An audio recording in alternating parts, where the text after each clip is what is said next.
Okay, students, today we are going to discuss the chapter enemy, and we'll do the story map form of this story. Like, we'll do it in a simplified form. As you can see, I have made this type of a flow chart to make the story a bit easy for you to remember. Okay, so let's see what is in this story map. First, we'll see the main characters of the story. Who are the main characters? One is Dr. Sadao Hoki. He is a Japanese doctor, right? Then his wife Hana. Then there is an American prisoner of war. His name is Tom. And then general or army general of Japanese army. These are the four main characters of this story. Okay. Then we have to see the background of the story. Like, background means the setting of the story, where it is set. It is set during the World War. Okay, Second World War. An American prisoner of war is washed ashore near a Japanese doctor's house. So setting क्या है कि एक American prisoner of war है, एक soldier है जो बहता हुआ, वॉश्ड अशोर मीन्स पानी में बहता हुआ, एक नदी या रिवर के किनारे आ जाता है जापानीज़ डॉक्टर के घर के सामने, राइट? तो जापानीज़ डॉक्टर कौन है यहाँ पे? Doctor Sadao. Doctor Sadao Hoki is the Japanese doctor. Next is the theme. So theme is basically we will talk about humanity and how love and compassion transcends boundaries of nationality. Means क्या मतलब हुआ? Humanity means इंसानियत. इंसानियत का एक topic है, इसमें एक थीम है, बेसिक थीम वही है. और कैसे प्यार और कंपैशन, एक दूसरे के लिए मोहब्बत जो है वो किस तरह से दुनिया की जो बाउंड्रीज़ हैं जो हमने बना रखी हैं, कंट्रीज़ की बाउंड्रीज़ उससे ज़्यादा है.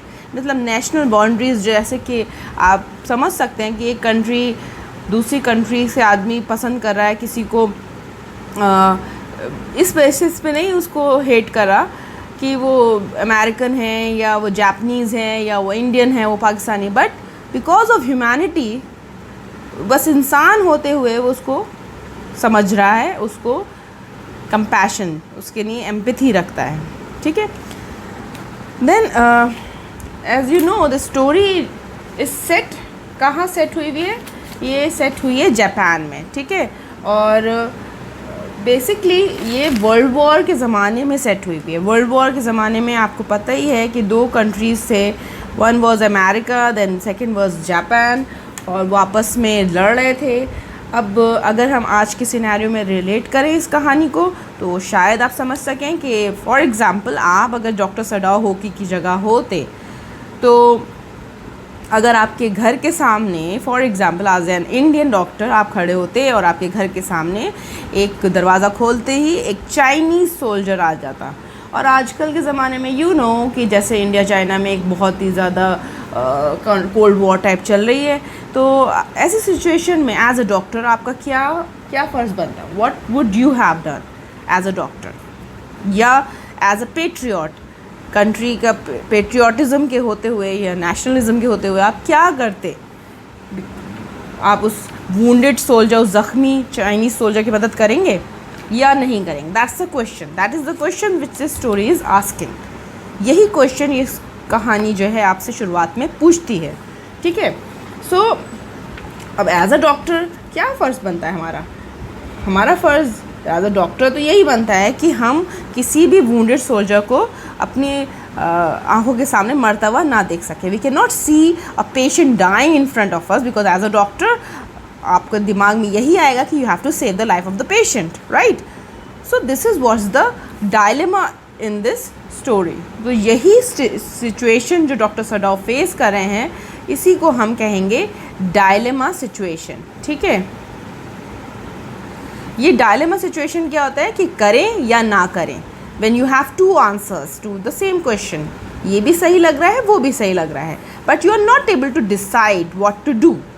ठीक है. Doctor Sadao as a Japanese, क्या वो उस अमेरिकन, जो एक अमेरिकन सोल्जर है, जो एक एनिमी है, जो दूसरी कंट्री जिसने वॉर छेड़ रखी है उसका, दूसरी पार्टी का है, तो क्या उसको जान बचानी चाहिए या एज अ पैट्रियट उसको उसको ऐसे ही छोड़ देना चाहिए? यही क्वेश्चन, ये सवाल उठ रहा है इस कहानी में. This is the question which is raised. Okay, then will see the events of this story. Basically 3 events हैं.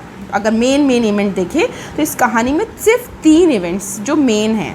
First is Sadao founts an American prisoner of war, this is the short form I have written, washed ashore near his house on humanitarian grounds. He decides to operate on the injured man. His wife helps him. So पहला event जो होता है कहानी में वो ये होता है कि सडाओ है, उनके घर के सामने प्रिजनर ऑफ वॉर एक अमेरिकन सोल्जर आ जाता है बहता हुआ, और सिर्फ ह्यूमैनिटेरियन ग्राउंड्स के होते हुए, सिर्फ इंसानियत के होते हुए वो डिसाइड करते हैं कि उस इंजर्ड मैन के ऊपर वो ऑपरेशन करेंगे बिकॉज उसके बुलेट्स लगी हुई हैं, राइट. एंड इस चीज़ में उसकी कौन मदद कर रहा है? उसकी वाइफ, जिसका नाम है हना. ठीक है. देन सेकेंड इवेंट जो होता है, the servants come to know about the American and leave the house. Sadao remains steadfast in his resolve to not hand over the prisoner to the authorities till he is well. Second event क्या होता है कि जब doctor Sadao ये decide कर लेते हैं finally कि वो उस जापानीज सोल्जर की मदद करेंगे, उस सिचुएशन में आप उनको एक बहुत बड़ा डर ये लग रहा था कि कहीं ऐसा ना हो कि उनके जो घर के जो सर्वेंट्स हैं, जो बहुत ही ज़्यादा पुराने सर्वेंट्स हैं, जो उनके घर में कई सालों से उनके फादर के टाइम से काम कर रहे हैं, कहीं वो नाराज़ ना हो जाएं या कहीं वो इस बात को बाहर पुलिस पे या जनरल के पास किसी तरह से बाहर लीक ना हो जाए. और अगर लीक हो गई तो that will be a problem for doctor Sadao, because ऐसी सिचुएशन में वो एंटी नेशनल प्रूफ हो जाएंगे और या फिर ट्रेटर, धोखेबाज, कंट्री का दगाबाज मशहूर हो जाएंगे. तो इस सिचुएशन में वो डिसाइड नहीं कर पा रहे थे कि क्या करें. लेकिन फाइनली डॉक्टर सडाओ जो हैं वो एक रेजोल्यूशन लेते हैं, वो डिसाइड कर लेते हैं, अपने आप में स्टेडफास्ट होते हैं कि मान लेते हैं कि मुझे इससे बचाना है, बिकॉज एज अ डॉक्टर जो उन्होंने सीखा था और जो उनको सिखाया गया था वही वो करते हैं और उसको वो ऑपरेट करने के लिए तैयार हो जाते हैं. ठीक है. लेकिन चूँकि घर में आपके सर्वेंट्स हैं तो उन्हें पता चल ही जाना था, और ऐसी सिचुएशन में वो उन्हें पता चल जाता है और वो क्या करते हैं, वो डिसाइड करते हैं कि वो डॉक्टर सडाओ का घर छोड़ के चले जाते हैं. लेकिन ऐसे में डॉक्टर सडाओ कहीं पे भी ऐसा नहीं लग रहा है उनकी उसमें कि वो कहीं पे भी मतलब अपने रेजोल्यूशन से ढीले पड़ रहे हो. नहीं, वो बहुत स्टेडफास्ट हैं, बिल्कुल डिसाइड कर रखा है कि नहीं, मुझे मदद करनी है. Then the third and the last question event is a messenger comes with a message from the general Hana.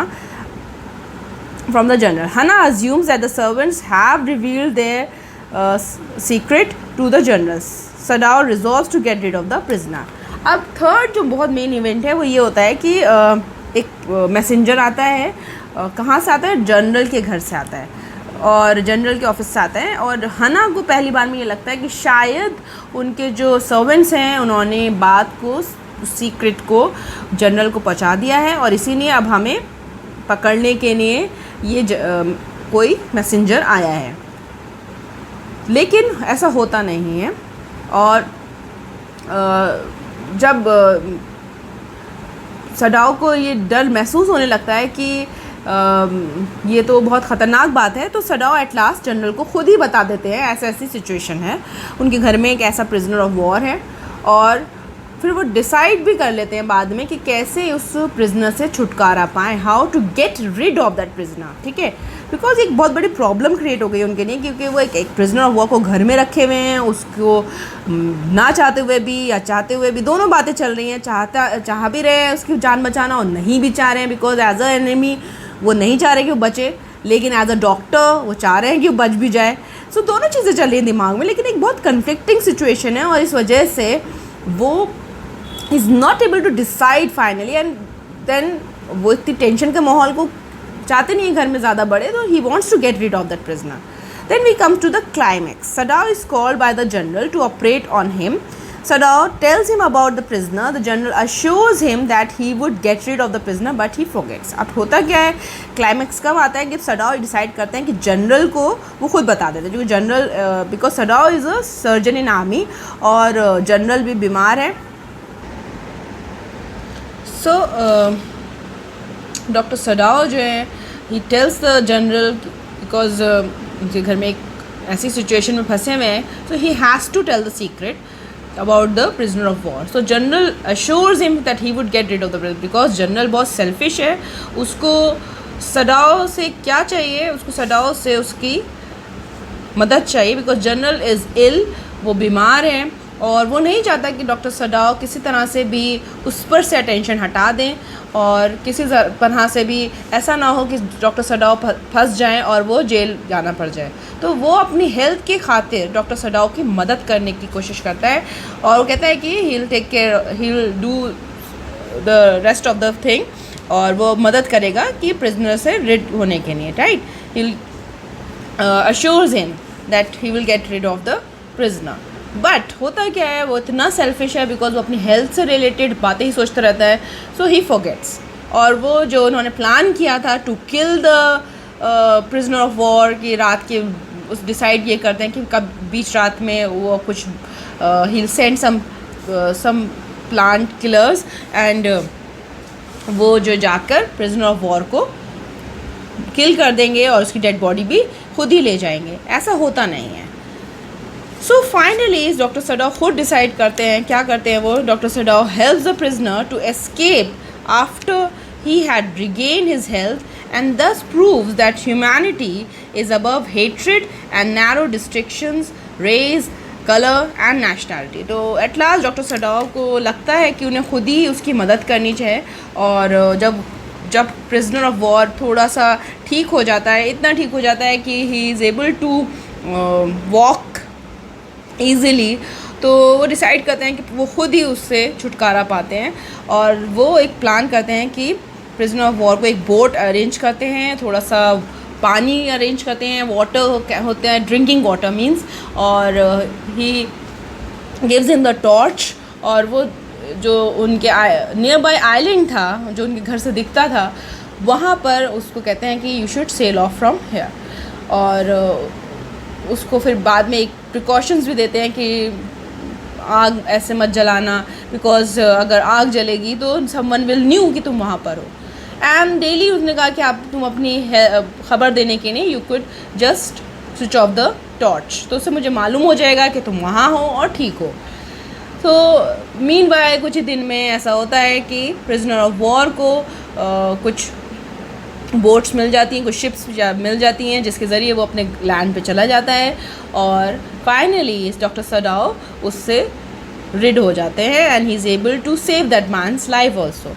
सो ये कहानी जो है बहुत ही इंटरेस्टिंग है बिकॉज अगर हम अभी अपने ऊपर ले जाएं, अगर हम अपने उसमें सोचें तो हमें ईज़िली हम रिलेट कर सकते हैं कि ऐसी सिचुएशन बहुत डिफ़िकल्ट सिचुएशन है. बिकॉज अगर आप सोच रहे हैं कि किसी की जान बचाना ज़्यादा इंपॉर्टेंट है या किसी कंट्री के लिए ये सोचो कि वो कंट्री हमारी कंट्री का नहीं है और हमें उसकी जान नहीं बचानी चाहिए. बिकॉज अगर कोई चाइनीज़ है या कोई फॉर एग्जांपल हमारी नेबरिंग कंट्रीज़ का कोई भी है इंसान जिससे हमारी कंट्री इज़ एट वॉर, तो हमें उसकी मदद करनी चाहिए या नहीं करनी चाहिए. कोई भी कंट्री हो सकती है, for example Israel and Palestine ले लीजिए या एनी अदर कंट्री जो वर्ल्ड में आपस में क्लैश में है. तो ऐसी सिचुएशन में क्या हम रोल होना चाहिए as a human? This is the main question which this story ask.